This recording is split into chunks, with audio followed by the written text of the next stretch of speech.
يلا فيديو النهاردة تحفة وخطير، هنعمل فيه حاجات كتيرة جدا وكلها في منتهى الجمال.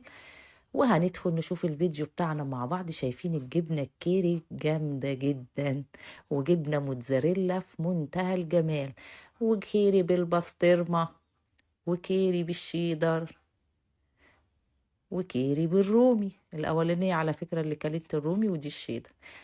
المكونات بتاعتنا 5 كيلو من اللبن الحليب، هنحطهم في حلة على النار. طبعا كل ما هيكون اللبن بتاعك جودته ممتازة هيديكي نتيجة ممتازة. هنحطه على النار، هيوصل لدرجة حرارة 45 درجة مئوية. طبعا مفيش ميزان حرارة، هنحط ننزل صباعنا كده بالراحة في اللبن، نلاقيه سخن بس قادرين نستحمل الحرارة، يعني أسخن من دمعة العين. هننزل على ال5 كيلو كوباية من الخل، كوباية اللي هي مج الشاي بتاعنا الكبير ده من الخل، ونقلب. هنلاقي اللبن ابتدى يكتل معانا زي ما انتوا شايفين كده. هنجيب المصفى بتاعتنا ونشيله من الحلة، ودرجة الحرارة ما تسخنش منك قوي، يعني لما نقول نحط صباعنا نلاقيها سخن بس قادرين نستحملها، اللي هي درجة ال45.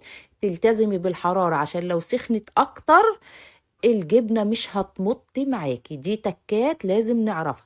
دلوقتي انا حطيت الجبنة في مصفى، المصفى تحتيها طبق فيه مية سخنة، وهعصرها واقلبها كده، والطبق موجود تحتيه المية السخنة. بعد كده هشيلها واعصرها وادخلها التلاجة على الرف ساعة ولا ساعتين، هتتماسك خالص وهنبشرها اهي. وكده طلعت معانا جبنة موتزاريلا في منتهى الجمال.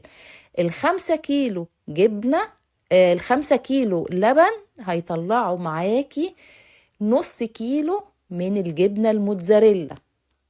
بعد كده هندخل على الجزء التاني. هاتي بقى طاسة حطيها على البوتاجاز، نزلي عليها معلقتين من الزبدة يسيحوا، نزلي عليهم معلقتين من دقيق الذرة اللي يكون لونه أصفر، علشان عايزين اللون الأصفر ده محتاجينه. قلبيهم كويس لما يندمجوا. انزلي عليهم بقى الشرش بتاع الجبنة اللي طلع من الجبنة الموتزاريلا، مش هنشيله.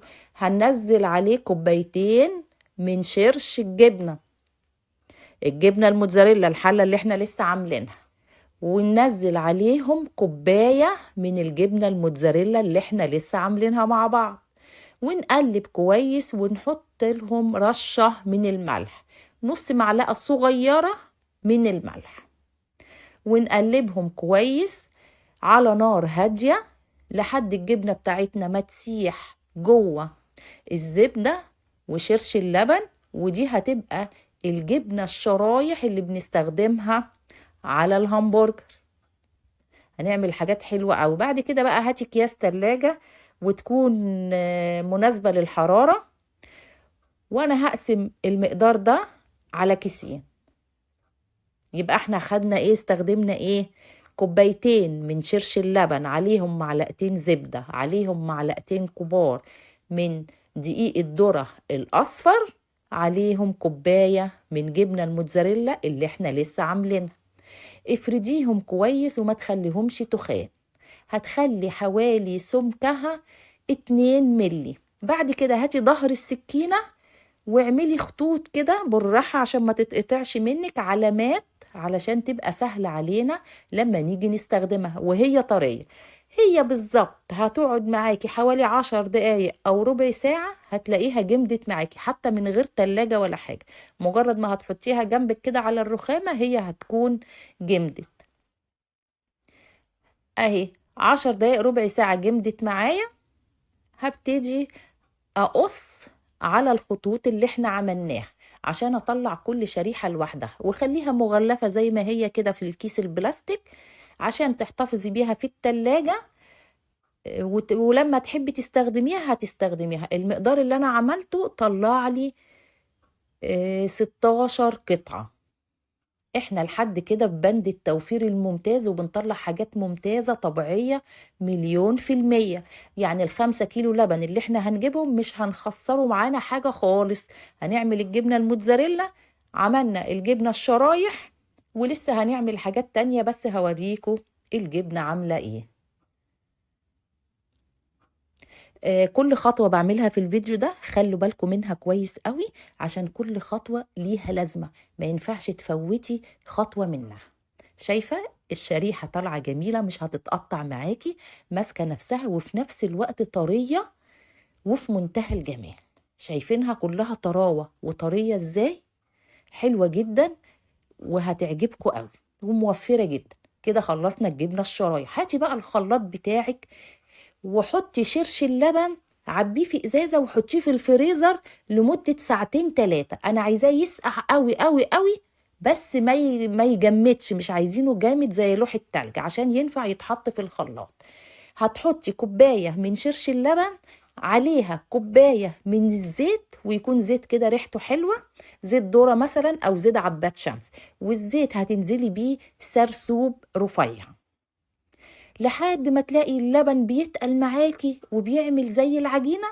هننزل عليه معلقتين من اللبن البودر ورشة من الملح.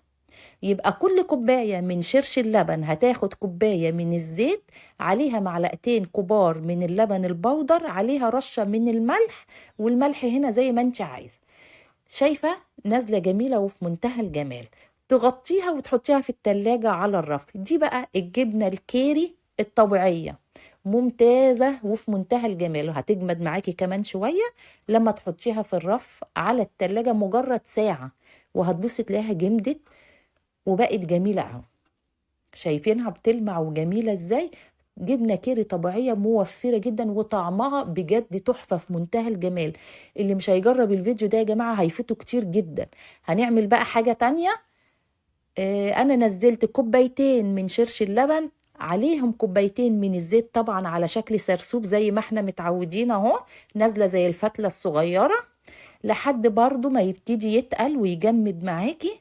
هنزل عليه لبن البودر، هحط بقى 4 معالق من لبن البودر، عشان انا عاملة دلوقتي كوبايتين من الشرش، عليهم كوبايتين من الزيت، عليهم 4 معالق من لبن البودر. معايا علبة من الجبنة النستو البريزيدون، انا استخدمت البريزيدون بيبقى طعمها حلو. هحط على المقدار ده الكوبايتين ال8 قطع. لو هتعملي كوباية واحدة من الشرش وكوباية زيت هتحطي 4 قطع بس. ماشي. وهنزل برضو عليهم لو انت عايزة رشة من الملح، مش عايزة يبقى بلاش، وهنصبهم وهندخلهم التلاجة لمدة ساعة أو ساعتين. شايفين بعد ما طلعت من التلاجة جبنة البرزيدون طالعة تحفة والله في منتهى الجمال. هتدوقوها هتعجبكم جدا. الفيديو ده موفر جدا جدا جدا.